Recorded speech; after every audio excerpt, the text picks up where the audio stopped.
Well, hello there, my fellow rushers. How are you doing today? King Rex here.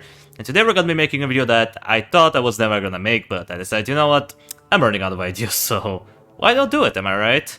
So for today we're gonna be doing a short, nice review of the new dragon known as Dianyun.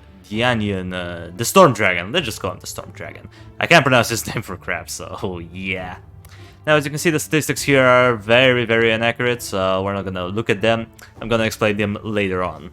So, let's check out his short description. Long ago, the Dragon King sought to rule all dragonkind.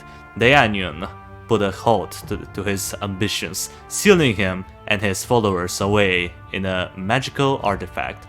With the reawakening of the Dragon King, Dianyun returns to put him back in his place. Alright, pretty cool description related to the new mini-campaign. If you played it, you probably already know what's going on, so yeah, I'm not gonna bother to explain this. Anyway, let's check out the very inaccurate descriptions of his abilities. First of all, his passive, Kongming Lantern. Whenever a creature dies close to Dianyun, a Kongming Lantern spawns and flies up, bursting into flames, and after a few seconds, and granting 1 gold. That's a very bad passive. Basically, if someone dies near him, you get 1 extra gold. Wow! So if you kill 100 enemies, you get 100 gold. Congratulations, what a boring passive. I mean, the range of it is like, I believe, 200 units or so it has some range to it, but it's kind of like Birsat's passive with Avarice. The only difference is that any enemy that dies near him generates gold, while with Birsat, he has to kill the enemy in order for you to get the extra gold. So I think maybe it's slightly better than Birsat, but I don't know. I'm not an expert, so I would say that the passive may be better, but still, I kind of dislike it. I feel like it's very boring. Now his first ability, Lightning Strike, creates a ray of divine lighting that strikes an enemy and bounces up to 6 other enemies, dealing 50 damage each. Now the damage is magical, so keep that in mind. You're gonna do magic damage up to 1 enemy, and then it's gonna bounce up to 6 others, so it's a pretty nice AoE. It has a decent cooldown, so it's pretty usable. Now, Lord of the Storm increases the amount of thunderbolts the Dianyun can attack with at once to 4. Now, I forgot to explain this, but his basic attacks work unlike any other dragon. Basically, he can attack while on the move, and he has a pretty good attack range, and he can attack up to 4 enemies. His basic attacks do magic damage, and they function similar to the Orc Shaman, where you can stun people for a brief moment after attacking, which is pretty cool. Now, you're gonna see them in action in a bit. Then we have Divine Rain. The Dianyun casts rain from the skies on a ground. On a ground. I think it should be on the ground, but whatever. Of friendlies. Of friendlies, I don't know what this means, that heal them for 120 health. So it's basically a heal. And the heal actually goes up pretty fast. It's like 12 HP per 0.5 seconds once you max out the ability. So it's a pretty consistent heal. It doesn't have very long cooldown. It's pretty spammable, so you can keep up a choke point alive for quite a long time with this. Even though 120 health may not seem something as crazy as like Banner of Courage, it's still relatively good. Then we have the Supreme Wave. The Dianyun creates a wave that moves along the path, stunning enemies for 4 seconds.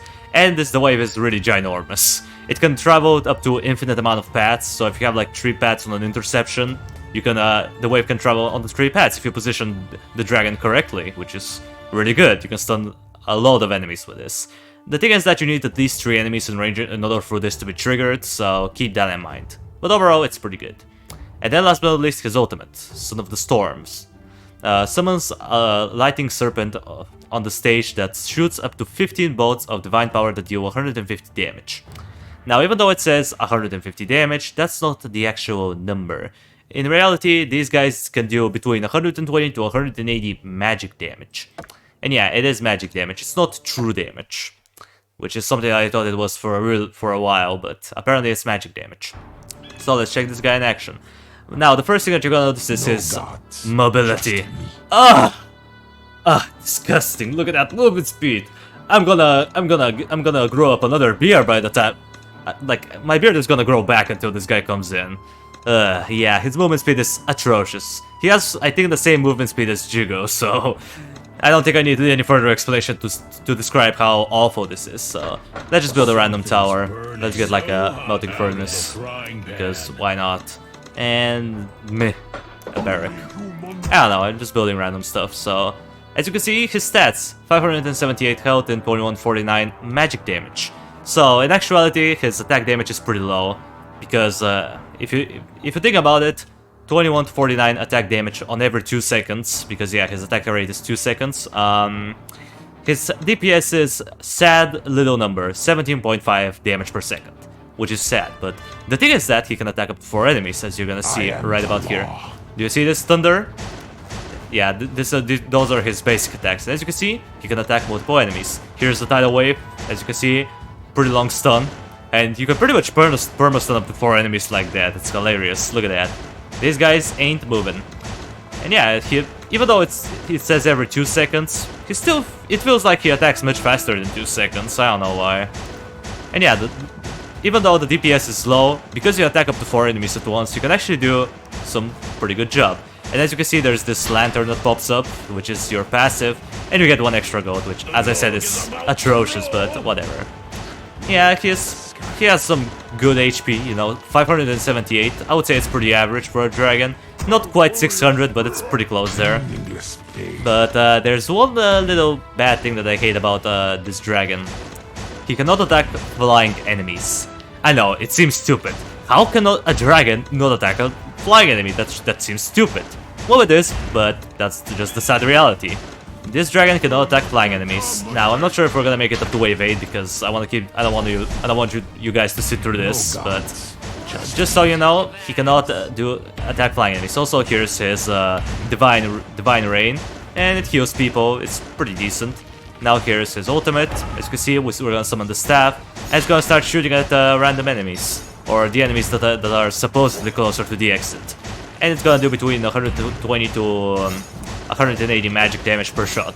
And you have 15 shots of this thing, so it's pretty good. Now, I'm not sure for how long these things last for, but they last for a really long time. You can stack, I believe, if I remember on the wiki, up to 10 of these things, which I'm not sure how it is possible, because at most I think I was able to stack 7 of these things, so I'm not sure how you stack whopping 10, but that would be hilarious, because if all 10 of them attack at once, you're gonna do at least 1200 magic damage, which is insane. Like, that's something pretty hilarious. But yeah, for the most part, you don't want to use them on a choke point, you want to put them like around the exit, so that way you have some additional defenses if an enemy sneaks through. This thing is gonna destroy them, as long as they don't have like a lot of magic resistance. So yeah, overall, what do I think of good old Dianyun? I would say he's alright. He has definitely some uniqueness to him, like I really like the unique attacks and the fact that he can attack well on the move, that's pretty good. But it's not like a super new mechanic. In Iron Marines, we've already seen that with Roy, Blue Dragon and Mark X. They can also attack well on the move, so it's not like a new groundbreaking thing that Ironhide did. But for a Kingdom Rush game, I would say that's super unique, because I believe none of the other champions in any Kingdom Rush game can do that, so props for them for implementing this mechanic here. I really like it. His attacks are cool. I like how he can just stun up to 4 enemies every 2 seconds, that's really good. The tidal wave is phenomenal, I would say. Even though it doesn't do any damage, it still stuns a crap loads of enemies, so you have a lot of crowd control with that. And his ultimate is hilarious, because you can just stack, as I said, up to 10 of these things at the exit and pretty much guarantee that nothing sneaks by. He's really good. Now, originally I thought this dragon was trash, but now that I played him a little bit more and I did a challenge with him, I'm starting to see that he is not that bad. Even though he may not be like the best of the best, he's still a relatively good dragon. I'll give him 8.5 out of 10. He's pretty decent, he deals a decent amount of damage. Even though the DPS is low, because you can attack multiple enemies, I think that balances it out. I like the tidal wave, his ultimate is really good. I don't know, I just feel like he is a decent dragon. Now, is he like overpowered like Ice Coat or Murglen? Absolutely not.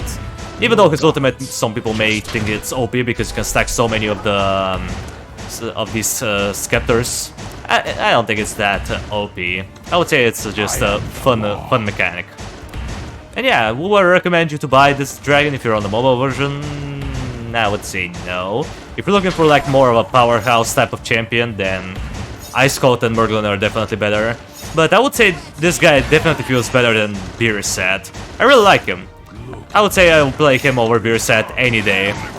But you know, that's just my personal opinion, so some of you may disagree, some of you may agree. It kind of depends on the person. And yeah, I would say if you want something more unique and fun, then this dragon is not a bad option. But the only thing that I hate about him is the fact that he cannot attack flying enemies. Sure, you can affect flying enemies with the tidal wave, but you can't really damage them with your basic attacks, which I really find weird. I find it weird for Ironhide to do that, but I guess that was their decision, so yeah. Well guys, that's pretty much all I have to say for this review. And with that out of the way, that's gonna do it for the video. Thank you everybody so much for watching. I appreciate you for sticking around to the end. Subscribe if you want to see more of this content in the future. And while you're at it, drop a like on the video. It means a lot to me. And I will see you in the next video.